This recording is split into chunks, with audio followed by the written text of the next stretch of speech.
रामनगर की रामलीला एक जीवंत और विशाल आयोजन है जो हर साल रामायण की प्रमुख घटनाओं को बड़े भव्य रूप में प्रस्तुत करती है। रामायण के हर प्रसंग को मंचित करते समय इसका भावनात्मक और आध्यात्मिक प्रभाव दर्शकों पर गहरा होता है। यहाँ रामलीला के कुछ महत्वपूर्ण प्रसंगों का विवरण दिया जा रहा है जो रामायण की कथा में विशेष स्थान रखते हैं। जब श्री राम, सीता और लक्ष्मण वनवास के दौरान वन में विचरण कर रहे थे, उसी समय जयंत नामक एक पक्षी, इंद्र का पुत्र, ने सीता की परीक्षा लेने के लिए कौवे का रूप धारण किया। उसने सीता के पैर पर चोट पहुंचाई। यह देखकर श्री राम ने तिनके से ब्रह्मास्त्र का संधान किया और जयंत को सजा दी। वह भागता हुआ देवताओं के पास गया, लेकिन कोई उसकी रक्षा नहीं कर सका।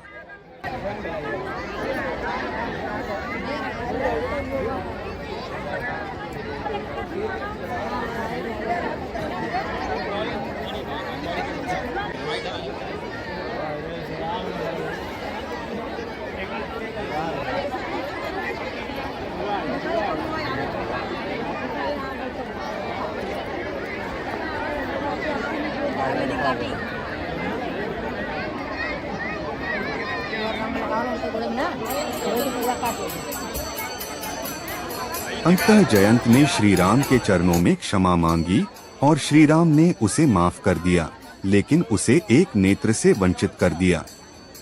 इस प्रसंग में श्री राम के न्याय और शक्ति का अद्भुत चित्रण होता है।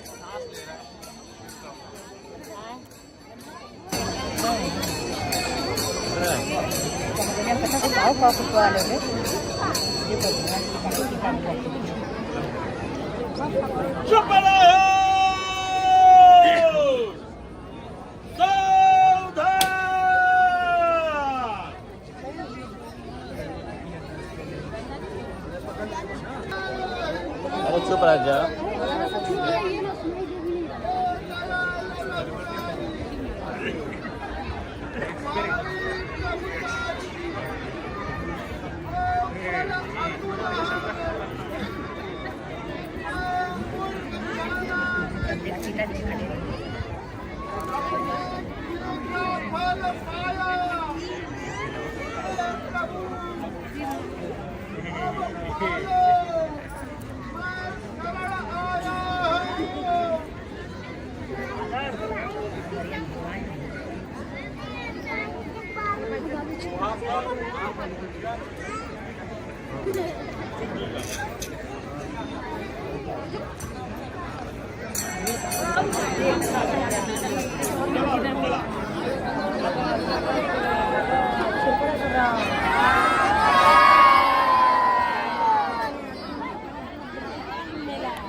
वनवास के दौरान श्री राम, सीता और लक्ष्मण का मिलन महर्षि आत्रेय और उनकी पत्नी अनुसूया से हुआ।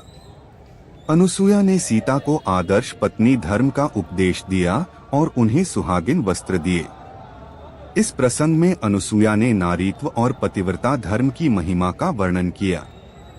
आत्रेय मुनि ने श्री राम को आशीर्वाद दिया और उनकी यात्रा को सफल बनाने के लिए प्रार्थना की।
वन में श्री राम का सामना विराट नामक राक्षस से हुआ।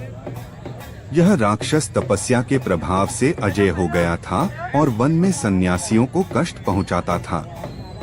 श्री राम ने लक्ष्मण के साथ मिलकर इस राक्षस का वध किया और उसे उसके श्राप से मुक्ति दिलाई। विराधवध प्रसंग यह दिखाता है कि श्री राम ने अपने वनवास के दौरान केवल कठिनाइयों का सामना नहीं किया, बल्कि राक्षसों और अधर्मियों का भी विनाश किया। विराधवध के बाद श्री राम और लक्ष्मण को इंद्र का दर्शन हुआ। इंद्र ने उनकी वीरता की सराहना की और उन्हें आशीर्वाद दिया। इस प्रसंग में इंद्र ने यह भविष्यवाणी की कि श्री राम धर्म की रक्षा के लिए रावण और अन्य राक्षसों का अंत करेंगे। यह दृश्य दर्शकों के मन में श्री राम के महत्व और उनके ईश्वरत्व का बोध कराता है।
सबको बराबर देखने वाले अंतर्यामी क्या पूछते हो? यह राक्षसों ने मुनियों को खाया है, सोई या हाड़ का पहाड़ है। भूमि को मैं राक्षस की कर दूंगा।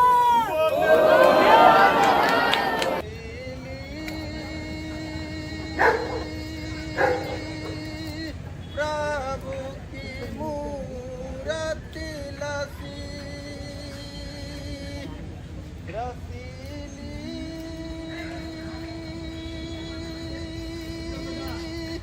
प्रभु की मूरत लसी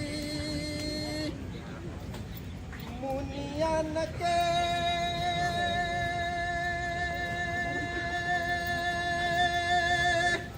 मना बसी रसीली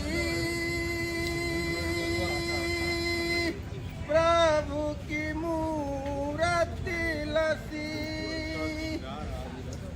उज्ज्वलता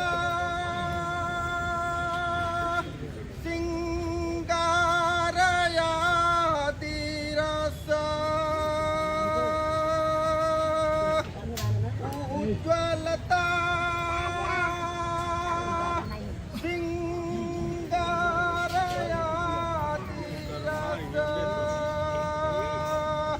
करुणा हिया में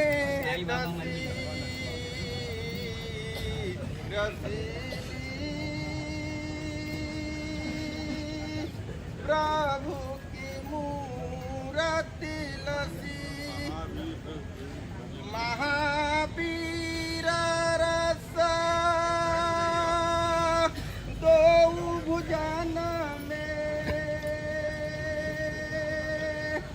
महावीर रस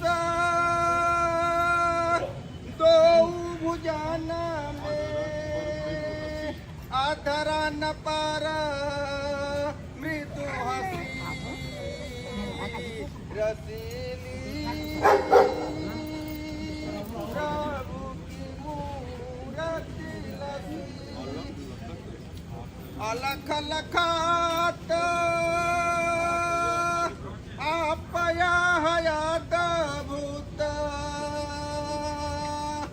अलख लखात आपया हयात भूत उग्र तेज अति असी रसीली प्रभु की मूरति लसी हुकुम भयानक प्रतिकूल न को हुकुम भयानक प्रतिकूल न को फला विभत्स दसी रसीली प्रभु की मूरति लसी रूप रसीलो नाम रसायन रूप रसीलो नाम रसायन महारोग को दसी रसीली प्रभु की मूरति लसी महारसीले गुण गण लावत महारसीले गुण गण लावत यम गण के मुख मसी रसीली प्रभु की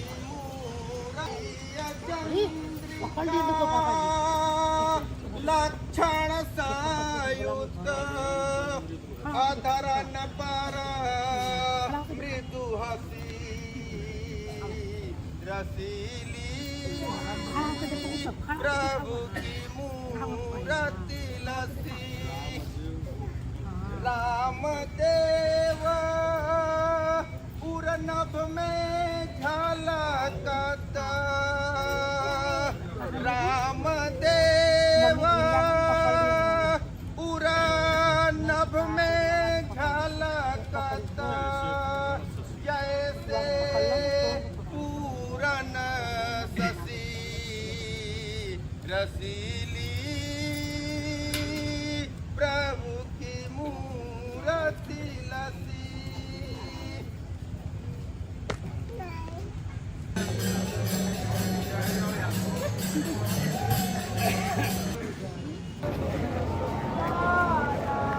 श्री राम, सीता और लक्ष्मण ने अपने वनवास के दौरान कई महर्षियों से भेंट की, जिनमें शरभंग, सुतीक्षण और अगस्त्य प्रमुख थे। शरभंग मुनि ने श्री राम को बताया कि वे इस धरती पर धर्म की स्थापना के लिए आए हैं। सुतीक्षण मुनि ने श्री राम को राक्षसों से सावधान किया और अगस्त्य मुनि ने उन्हें दिव्यास्त्रों का ज्ञान दिया, जो रावण से युद्ध में उनकी सहायता करेंगे।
चुप रहिए भैया, सुनने दीजिए।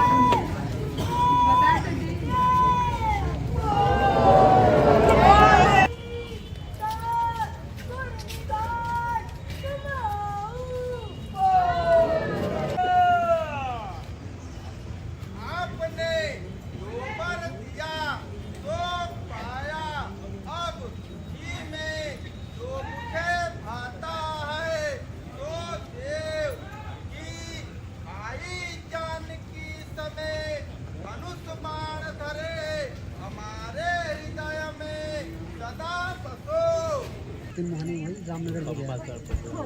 मेरे बराबर भाग्यवान सड़क कोई नहीं है। प्रभु आपसे क्या छिपा है, आप जानते ही हो। जाइए, मैं आया हूँ, कैसे कैसे नहीं बुझाया हे मुनिराज। अब सोई मंत्र हमको दीजिए कि जैसे सुरद्रोही को मारो। ये नाथ, क्या भूत हमसे पूछत हो, आपके भजन के प्रताप से कुछ थोड़ा सा महिमा जानता हो। ए नाथ, हाँ का इशारा देखते ये चारों युग में प्रसिद्ध दंडक वन को पवित्र करिए, मुनि का उग्र श्राप हरिए, सब मुनियों पर दया कर। गृद्धराज जटायु से भी श्री राम का मिलन हुआ, जिसने आगे चलकर सीता का हरण होते समय उनका प्रतिकार किया। इस सभा में श्री राम को आदर्शों का ज्ञान और उनकी धर्मयात्रा की दिशा मिली। महर्षि अगस्त्य से आशीर्वाद प्राप्त करने के बाद श्री राम, सीता और लक्ष्मण पंचवटी पहुँचे और वहां निवास किया। पंचवटी जो अपने सौंदर्य और शांति के लिए प्रसिद्ध थी, वहीं श्री राम ने अपनी कुटिया बनाई। यहीं पर सीता का हरण हुआ और रामायण के प्रमुख युद्ध की शुरुआत हुई। इस प्रसंग में श्री राम के परिवार के साथ वनवास की साधना और राक्षसों के साथ उनके संघर्ष को दिखाया जाता है। गीता उपदेश का प्रसंग रामलीला में सामान्यतः भगवान कृष्ण के रूप में जाना जाता है, परंतु रामायण के संदर्भ में इसका आध्यात्मिक संदेश अत्यधिक महत्वपूर्ण है। श्री राम ने भी अपने जीवन में वही धर्म का पालन किया जिसका संदेश गीता में मिलता है, कर्तव्य, त्याग और निष्काम कर्म। रामचरितमानस के संदर्भ में यह संदेश दर्शकों को प्रेरित करता है कि वे अपने जीवन में धर्म और कर्तव्य का पालन करें, चाहे परिस्थितियां कैसी भी हों। इन सभी प्रसंगों को रामनगर की रामलीला में अत्यंत भव्यता और गहराई के साथ मंचित किया जाता है। दर्शक इन प्रसंगों को देखकर श्री राम के जीवन से प्रेरणा लेते हैं और उनके आदर्शों को अपने जीवन में उतारने का प्रयास करते हैं।